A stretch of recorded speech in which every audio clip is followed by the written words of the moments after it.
Assalamualaikum warahmatullahi wabarakatuh.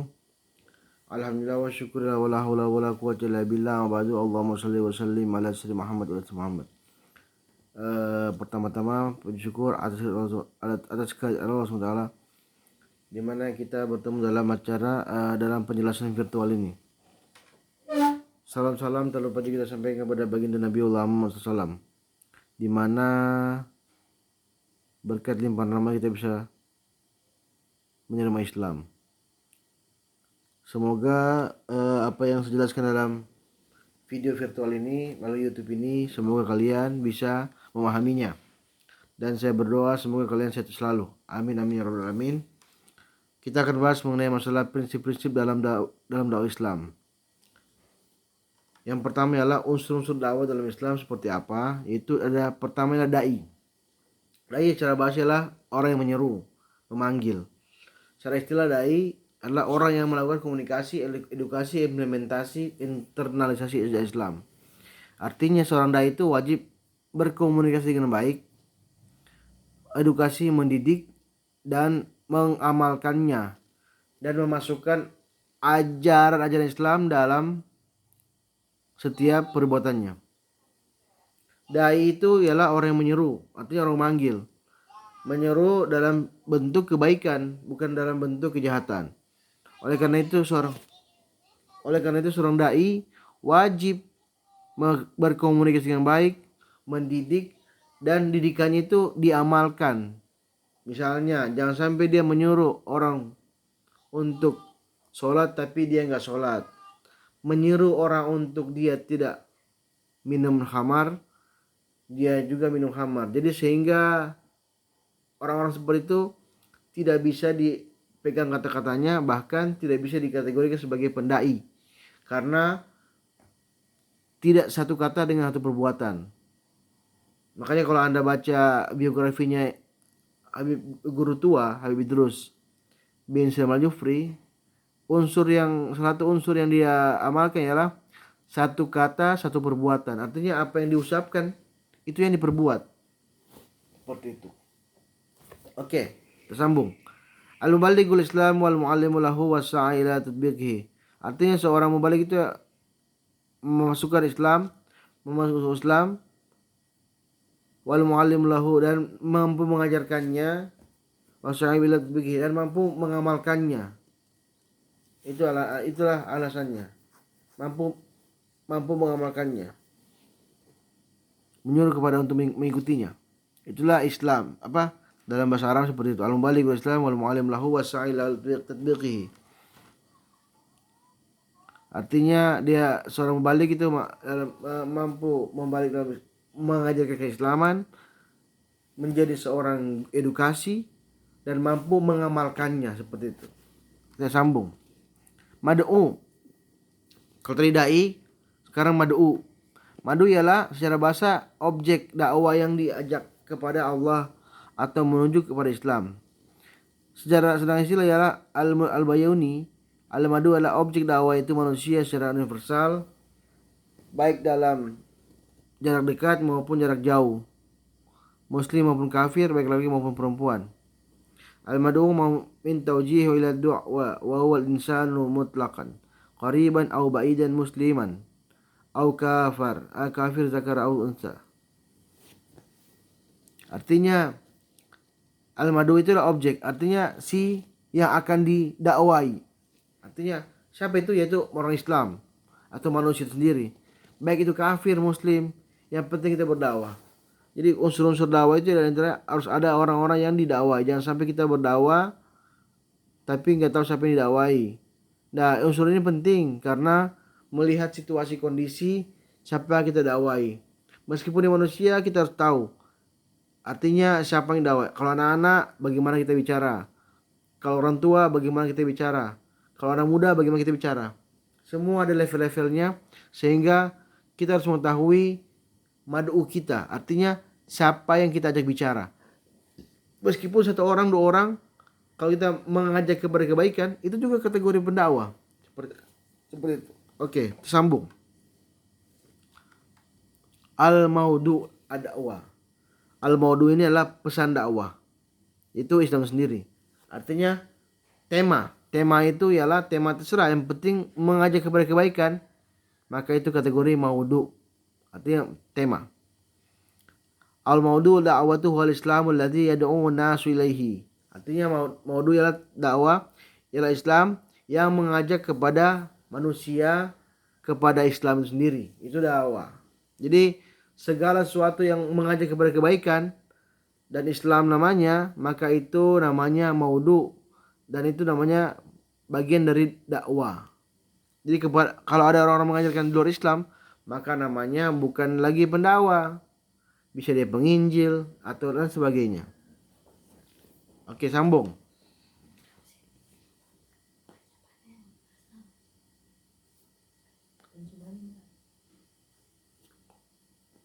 Bertahap. Prinsip dakwah dalam dakwah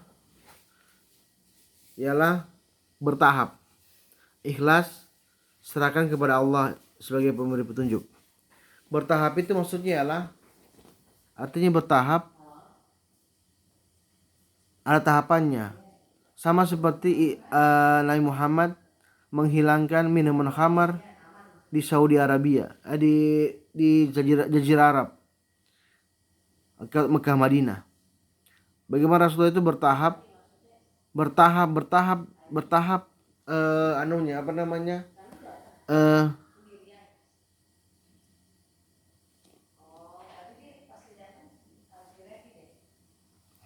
Ikhlas. Ikhlas maksudnya adalah sebagaimana diketahui, ikhlas itu betul-betul menghilangkan sifat duniawi. Serahkan kepada Allah yang memberi petunjuk. Artinya kalau sudah kita sudah bertahap ikhlas mengajarkan dakwah dan kita serahkan kepada Allah, yang penting kita sudah mengajak kepada kebaikan. Makanya katakan man ra'a minkum munkaran falyughayyirhu. Fa'il lam yastati fa bilisanihi. Fa bi lam yastati fa biqalbihi. Wa dzalika adhaful iman. Jadi dalam dakwah itu ketika kita sudah bertahap, sudah ikhlas, maka semua kita serahkan kepada Allah. Yang penting kita sudah mengajarkan kebaikan. Man ra'a minkum munkaran falyughayyirhu. Barang siapa melihat kemungkaran, maka yughayyiru, rubahlah. Seperti itu. Bertahap ikhlas, serahkan kepada Allah. Oke. Jadi bertahap itu maksudnya adalah bertahap, jangan sampai apa yang kita serukan langsung kepada intinya. Jangan sampai apa yang kita serukan langsung menusuk hati orang atau menyinggung perasaan orang, sehingga perlu ada bertahap. Kadang-kadang seperti itu. Kadang-kadang kita perlu bertahap agar supaya kita itu diterima oleh masyarakat setempat. Jangan tiba-tiba Anda datang dari kota langsung merubah keadaan lingkungan kampung Anda sehingga orang akan kaget. Kenapa saya punya kampung tiba-tiba ada maulid, tiba-tiba ada ini, ada itu. Sehingga perlu ada sosialisasi. Ikhlas maksudnya adalah tidak pamrih, seperti itu. Dan serahkan kepada Allah. Oke, lanjut ya. Di sini ada penjelasan mengenai ayat. Wa bima rahmatin minallahi linta lahum walau kunta fadlan ghalizal qalbi lan faddu min fawlik. Fa'fu anhum wastaghfir lahum wa syawirhum bil amri fa idza azamta fatawakkal 'ala Allah. Innallaha yuhibbul mutawakkilin. Maka disebutkan Allah lah kamu berlaku lemah lembut terhadap mereka. Sekiranya kamu bersikap kasar lagi bersikeras, tentulah mereka menjauhkan diri kamu. Karena itu maafkanlah mereka, mohonkanlah ampun mereka, bermusyawarah kepada mereka dalam urusan kita. Ini ayat terkait masalah cara kita mendidik atau cara kita memberikan dakwah. Lemah lembut, dan sekiranya kamu bersikap keras lagi bersikeras kasar, tentulah mereka menjauhkan diri dari segala-galanya. Jadi kalau ini sudah Allah janjikan, jika kamu kasar kamu orang, jika kamu itu keras sama orang dalam dakwah kalian, maka itu akan menjauhkan diri kepada di sekeliling kamu. Karena coba Anda bandingkan beberapa ceramah-ceramah yang misalnya sifatnya keras, pasti hanya orang-orang yang keras juga yang nonton. Tapi kalau ada yang lembut-lembut itu kebanyakan yang keras dan yang lembut juga nonton. Seperti itu. Oke. Sambung. Kajian dakwah. Al-Ahzab ayat 45-46. Ya ayyuhan nabi idza inna arsalnaka syahidan mubasysyiran wa nadhira wa da'iyan ila Allah bi'izni wa sirajan munira. Wahai Nabi, sungguhnya kami mengutusmu untuk menjadi saksi bahwa kabar gembira dan memberi peringatan dan untuk penyeru kepada agama Allah dengan izinnya dan sebagai cahaya yang menerangi kamu. Ini tentang kenabian ya. Wahai Nabi, sungguhnya kami mengutusmu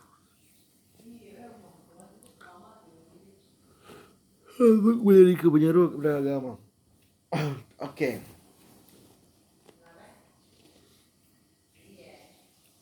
Ini ayat tentang Al-Hajj. Wad'u ila rabbika wa innaka la'ala huda mustaqim. Seluruhlah kepada Tuhanmu, sungguhnya kamu benar berjalan lurus. Ayat ini menjelaskan kepada kita semua bahwa Nabi Muhammad diperintahkan untuk berdakwah menyerukan kepada agama Allah secara kontinu. Dengan melaksanakan perintah itu akan termasuk golongan yang berada berjalan lurus. Artinya kontinu ialah sama menyambung, sehingga menyebabkan bahwasanya ayat ini menjelaskan kepada kita semua bahwa Nabi Muhammad diperintahkan untuk mendakwah. Kontinu artinya sama menyambung ya, sehingga menyebabkan bahwasanya Rasulullah itu sebagai penyuluh Islam selalu bertahap penjelasannya, sehingga sahabat-sahabatnya itu lebih mudah memahaminya. Seperti itu. Bahkan dikatakan bahwasanya para sahabat itu ketika mendengarkan pemahaman Nabi Muhammad, mereka tidak akan beranjak dari pemahaman, tidak akan beranjak pindah ayat sebelum mereka memahaminya. Dan mereka pahami dulu ayatnya tersebut, baru mereka bertanya lagi kepada Nabi. Seperti itu. Itu dijelaskan oleh Ibnu Taimiyah. Dalam praktiknya pada dasarnya manusia disuruh untuk berdakwah. Wal 'asr innal insana lafi khusr illa alladziina aamanu wa 'amilus wal 'asr innal insana lafi khusr illa alladziina aamanu wa 'amilus sholihati wa tawassaw bil haqqi wa tawassaw bis sabr. Yaitu saling menasihati dalam kebaikan dan saling menasihati dalam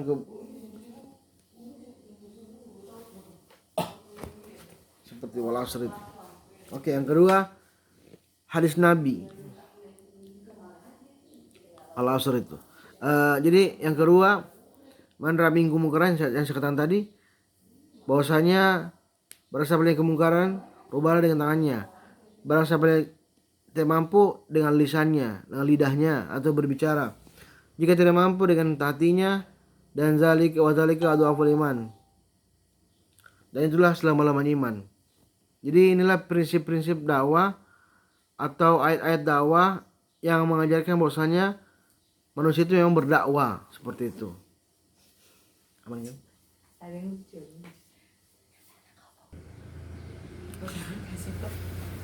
Contoh tahapan khamar.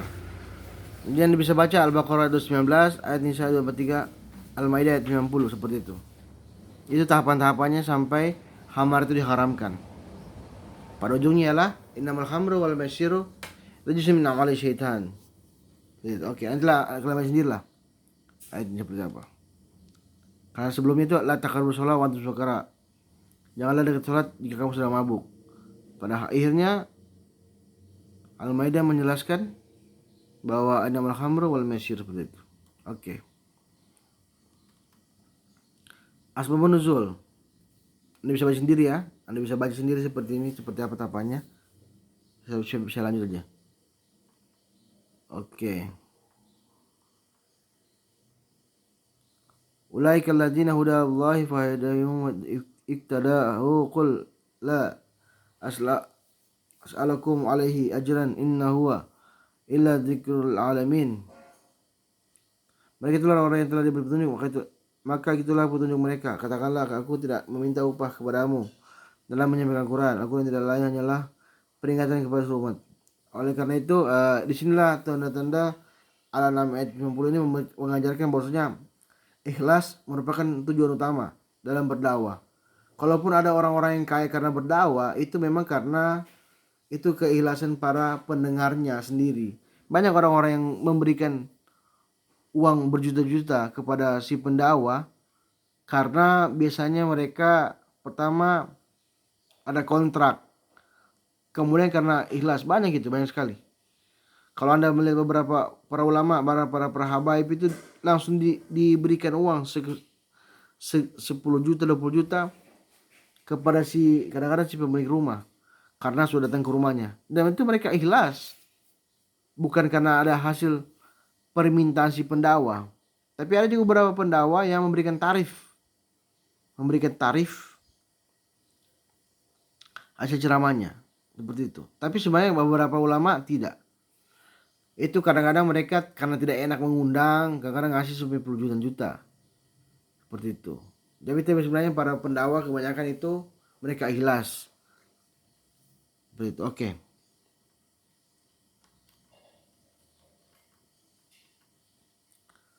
Ikhlas.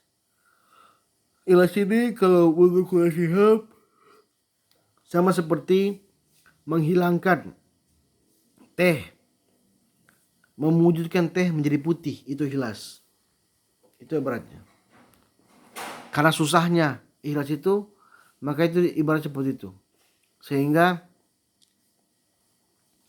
ikhlas itu bertujuan ialah agar semua kegiatan kita bukan atas dasar keuangan, atas dasar ekonomi, tapi atas dasar Allah.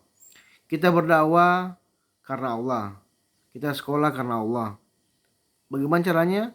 Yaitu dengan cara memberikan sterilisasi atau menjernihkan kita punya hati agar supaya kita itu dalam berdakwah tidak ada unsur uang. Itu maksudnya. Oke. Kalian bisa baca sendiri ya seperti apa dia punya ayat begitu.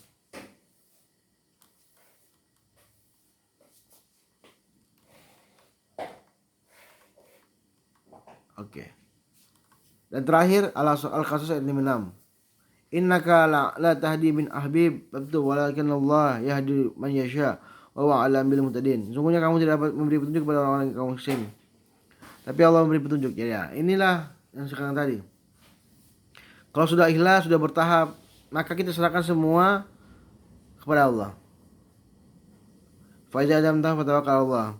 Jika kita sudah bertekad, maka serahkan semua pada fa iza azamta fatawakkal Allah. Maka kita bertakwa kepada Allah agar supaya kita tidak apa namanya, tidak merasa apa namanya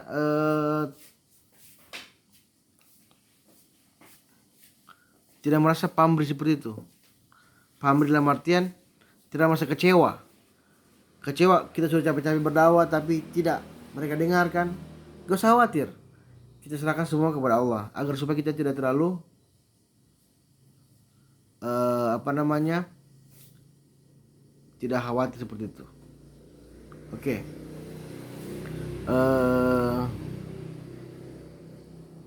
Jadi itulah unsur-unsur dakwah dalam Islam atau prinsip dakwah Islam, yaitu diantaranya lah